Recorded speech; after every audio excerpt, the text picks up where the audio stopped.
Hey, I'm out here with Matt Vandy, one of our primary instructors from Colorado. What's up, Matt? What's going on, boss? I just literally just dropped this in your lap. And I just got off a plane. Just got off the plane. I wanted to see, look, we have our backcountry carrier, the BC, and I wanted to kind of get Matt's perspective on how he would load his out. Now, one, the idea for the backcountry carrier is what it's named, backcountry carrier. It's not made for everyday use as far as like wearing it.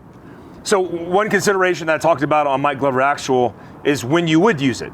You would use it on a motorcycle. You use it in the backcountry with your kids overlanding, off-roading, or at campsite, because you don't have to take a mil-spec carrier that has exposed M4 mags and replace it with other types of general purpose pouches. You can have all the stuff that you need, including the everyday carry pistol, even full size, med, accessories, all the things, right? Your headlamp. But have that stuff readily accessible on your person, on you. You know, when you get thrown from a motorcycle, you don't want that first aid pouch in your pannier when you're 10 feet from your bike bleeding out of your crotch. There's a very tactful reason why you would use this in the backcountry. If you're a hunter, you know what I mean, because your bino chest rig is horrible in carrying a pistol, and it's just a difficult thing to navigate. One of the things that Vandy helped develop this for was the carrying of this in everyday use in your rig when or if crap hit the fan. If I was locked in traffic in Denver, Colorado, and I needed to move, well, do you want to grab like a plate carrier with all your stuff on it and don it? I would say no. Like, I mean, even as a contractor, we use chest rigs and battle belts. We weren't worried about armor. And I didn't want to give too much of a signature. I wanted people not to immediately pinpoint me, but I wanted the capability on person. So imagine if you're everyday driving and you have this set up, well, that's the intended purpose. If things did hit the fan, you could grab your go bag, put it on your back. You could grab this for ready access to the things that you need, like a battle belt, but not look like, multicam black hero, right? Nothing against multicam black heroes. I said that the wrong way. So how did you load this out, and then walk us through why you loaded it out specifically?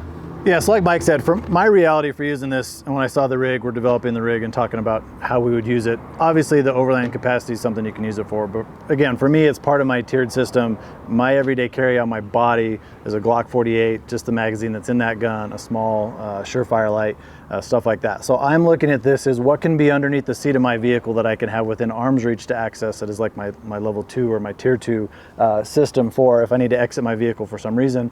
I need to do that quickly.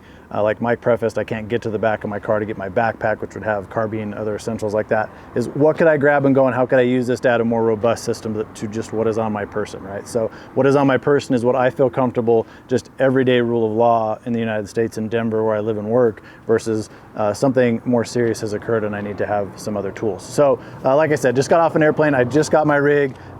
Some of this stuff is just concepts, foundational as far as what I would use, but it's stuff I grabbed off the sales floor and I just started figuring out what I would like in there. But the first thing I did is, because I'm carrying a smaller subcompact gun on my body, is wanting to have a full size or a Glock 19 inside the pouch. So you'll see from my zipper setup, I've sanitized all of the pouches around where I'm gonna have my larger frame handgun. So I've got rid of the extra zipper pull on this side. All I wanna do when I come down to grab my handgun, once I've actually swam into this and I'm wearing it, is I want one zipper pull. What I don't want is two zipper pulls where I grab both of them, I try to rip it open, pull both pulls, keep the case closed, have to rip one back and then open it. So I sanitize my pulls in that fashion. You'll see my side pouches are also zippers to the back side, and then my less essential pouch here on the front, I've got those zippers all the way away from, again, my primary pouch that I want to get into. So I've got that one pull. If I open that up, all I've done is grabbed one of our Fieldcraft holsters, just got this off the sales floor.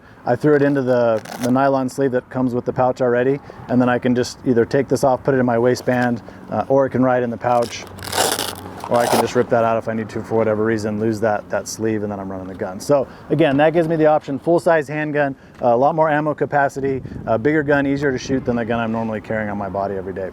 So again, that's my philosophy for this pouch. That's all this pouch is dedicated for. It's going to have nothing else in it except that handgun. I'm not going to put flashlights, magazines, anything else in that. There's just going to be the one zipper pull and the one gun in there.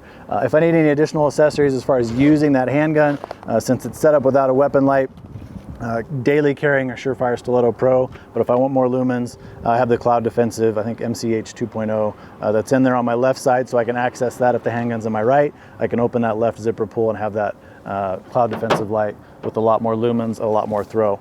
Same concept there.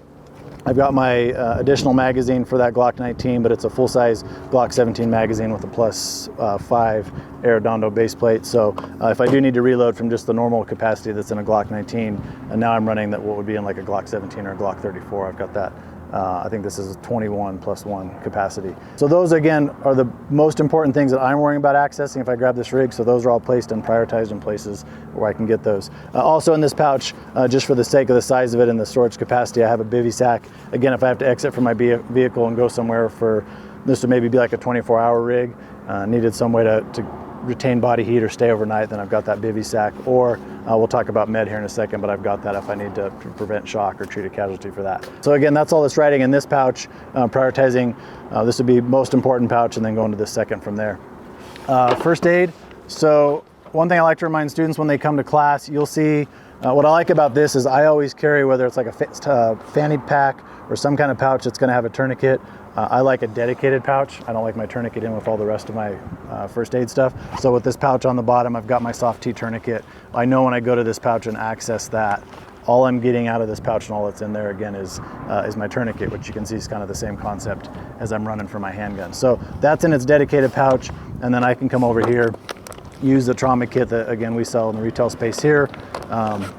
And that's what I'm populating this with. I also grabbed chest seals, and what I was saying before is with students, what I want to remind you guys is like the items you'll see on my person are things I know how to use. So I know it's tempting to just get the biggest, most robust kit, and there's needles for chest decompressions and all kinds of stuff like that that you can go down the rabbit hole with.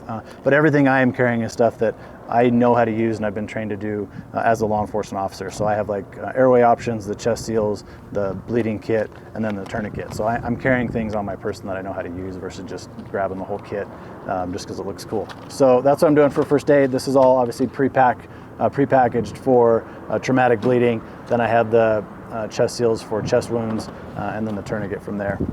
So water's not on this rig, so that would have to be carried obviously in a separate capacity, but I do have some provisions as far as food. That's what's in this big essentials pouch on the front. And the way I kind of think about that is I just grabbed a couple packs. So this is freeze dried that I'm gonna have to use with boiling water, or I think it's like 4 hours if you put cold water in it. So it's not something I can eat right away. So remember, if you're carrying freeze dried food, I also try to have something on me that I can just open and doesn't need to be prepared. So if I need calories now, or if I need calories while I'm moving, this gives me an option, has protein, has some glucose, some sugar, stuff like that, that's gonna give me energy, but it doesn't need any preparation, right? So I'm gonna have this, I can access this on the go, and then this is gonna be more for something where I can actually settle down, or I can stop in a position, access water, if I have access to a jet boil or something like that, or I want to eat it cold, I can do that. But make sure if you're packing freeze-dried foods that you have something that you can obviously access and eat on the go that doesn't need preparation. So that's it. That's what I've got right now, just grabbing the bag, grabbing stuff from HQ, as well as things I travel and carry when I'm going around the country teaching classes. And again, this is set up for my EDC is as robust as I think I need, just normal everyday stateside daily life, being a cop, being a dad, that type of stuff. But if I do need to grab something or bump up to that next tier, I'm gonna access this, and then I'll have that third tier with the backpack. Awesome. Yeah, the backcountry carrier, guys, it's made for the backcountry, but I think there's practical use, especially when you think about displacing from, I hate the word bug out, because it just, a lot of people think, oh, I don't need a bug out, I need to bug in. Like, I'm not debating a bug out. What I'm saying is there might be situations where you need to displace from where you're at and get into a better situation. That could be in a vehicle, that could be on your bike, that could be at your workplace. Have the equipment and the capacity to carry that equipment just in case that happens. I don't care if you carry it in a trash bag.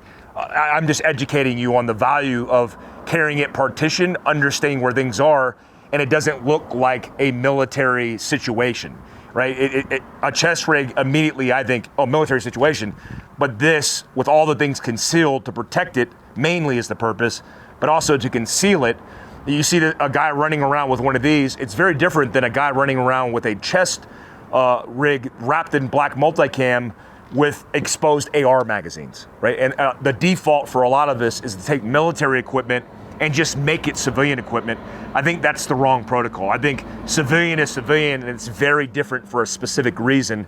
And this is just a crossover and an evolution of some of the gear that we make and the ready access to that gear.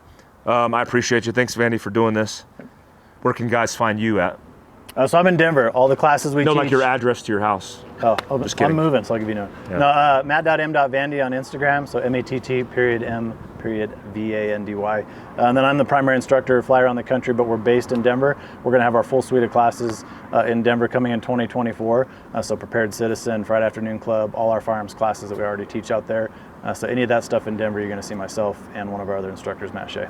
Yeah. What's the actual location of those classes? Centennial Gun Club. Yep. So Centennial Gun Club in Centennial, so like south east Denver. They're gracious enough. We're going to start partnering with them. They're hosting us for the Prepared Citizen classes on Wednesday nights, and then we'll start doing personal defense, both female and co-ed, all the simunitions classes there, and then we do have a live fire range out east of Denver.